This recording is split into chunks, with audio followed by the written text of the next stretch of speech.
नमस्कार, ज्योतिष किचन मध्ये तुमच्या सगळ्यांचे स्वागत आहे. आज आपण बनवणार आहोत चायनीज पोहे.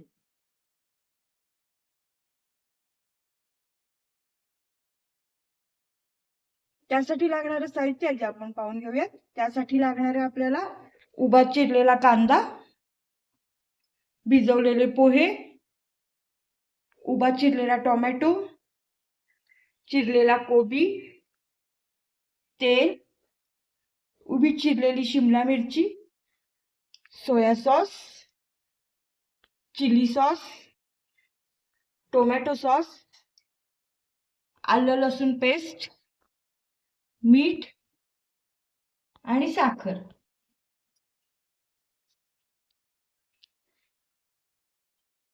चला तर मग आता आपण पोहे बनवायला घेऊयात. त्यासाठी मी गॅसवर हे भांडं ठेवलंय. आता यात आपण घालून घेऊयात तेल.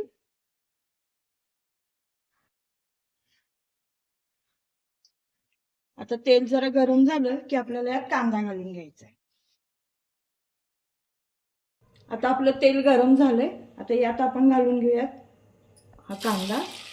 कांदा आपण थोडा परतून घ्यायचा आहे. त्याला थोडासा तांबूस रंग येऊ द्यायचा आहे. आता आपल्या कांद्याला किंचितसा तांबूस रंग आलाय. आता यात आपण बाकीच्या भाज्या घालून घेऊया. तर यात आपल्याला घालायची शिमला मिरची, टोमॅटो आणि कोबी. आता हे सुद्धा आपल्याला 2 मिनिटं परतून घ्यायचं.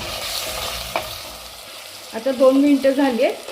आता यात आपण घालून घ्यायचे आलं लसूण पेस्ट 1 चमचा, सोया सॉस,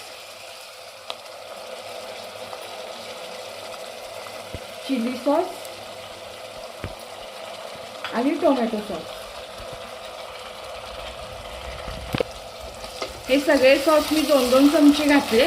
आता यात आपण घालून घेऊया चिमूटभर साखर आणि चवीनुसार मीठ.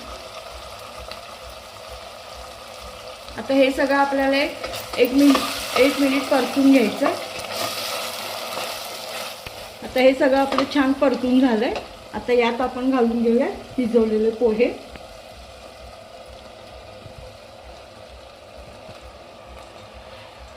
आणि पुन्हा हे सगळं छान एकत्र करून घेऊया. अशा प्रकारे तयार आहेत आपले चायनीज पोहे. तुम्हाला जर या छानची रेसिपी आवडली असेल तर अशा छान छान रेसिपी पाहण्यासाठी आमच्या व्हिडिओला लाईक करा, शेअर करा आणि चॅनलला सबस्क्राईब करा. धन्यवाद.